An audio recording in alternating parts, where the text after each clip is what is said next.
As a first-time home buyer, the process of buying a home can seem daunting, but the good news is that it doesn't have to be. I'm Courtney and I'm a local realtor here in San Diego County, and I put together this information to help raise your real estate IQ.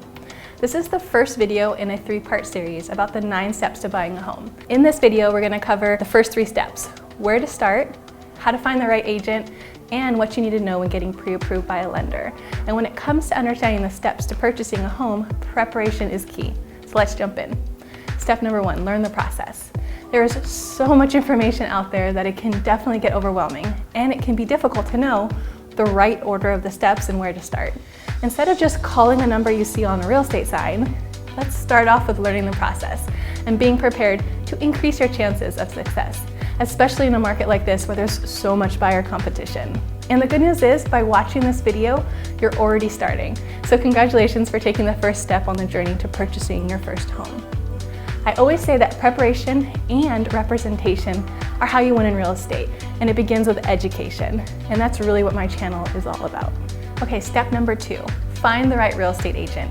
It's kind of hard to believe, but statistically, buyers tend to work with the first real estate agent that they meet, or who they may even feel obligated to hire. I've heard of stories of buyers who felt pressure to work with their maybe second cousin who doesn't really do real estate, kind of just part-time, just to keep it in the family, and it didn't end up well. And the key thing to note is that as a buyer, you don't pay your realtor's commission. There are some exceptions to this, although it's most likely that the listing side pays your realtor. You have a choice, so choose the absolute best realtor that you can find. Don't feel like you have to work with the first agent you meet or an inexperienced relative. Who represents you matters big time, so you'll want to seriously consider who you choose. This person's going to be your lifeline throughout the whole buying process. Interview realtors to get a better idea of whether they're a good fit for you, and asking the right questions can make all the difference. Here are a few questions that you want to ask.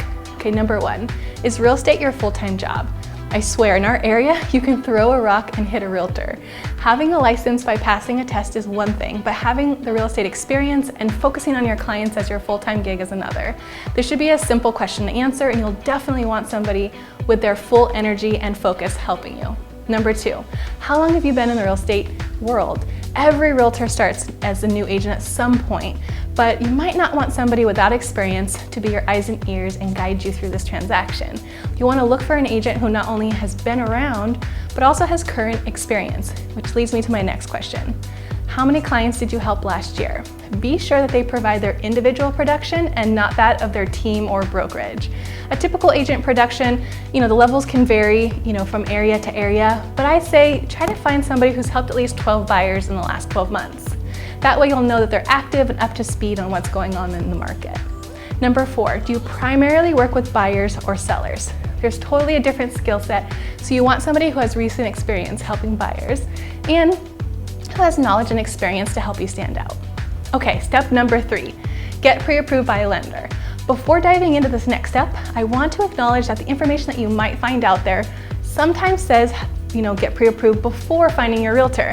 There are plenty of lenders out there, and not everybody is considered a great lender. So if you ask your realtor for a recommendation, you'll be able to increase your chances of finding a really great lender. We know the good, the bad, and the ugly, so we'll be able to give you a really good recommendation. And being able to get a loan approval quickly when you do get into escrow can determine if your offer is actually going to get accepted. So you'll want to find a lender who's really efficient at processing the loan in the middle of escrow. And it's also important to know the difference. There's a pre-qualified and a pre-approved buyer. Pre-qualified is what you've told the lender, and then they put together a letter for you. Pre-approved means that they've verified your assets and your income, and so for a seller, that's going to look even better. During the pre-approval process, the lender's actually going to pull your credit, take a look at your pay stubs, and check out the information from your financial institutions. So with this, they'll also provide payment scenarios, so you'll know exactly what to expect and what you'll feel comfortable with. This is so important because it'll help you avoid seeing homes that you don't qualify for, and it will help you not to miss out on the homes that you are qualified for. Okay, so that's the first 3 steps to the home buying process. Number 1, learning the process. Number 2, finding a great realtor. And number 3, getting pre-approved. As always, this information is for people everywhere, but if you're looking to make a move to the San Diego County area, I'd be happy to be a resource. You'll find my contact information as well as the link to the next video for steps 4 to 6 of the home buying process in the description below. I'll see you in the next video.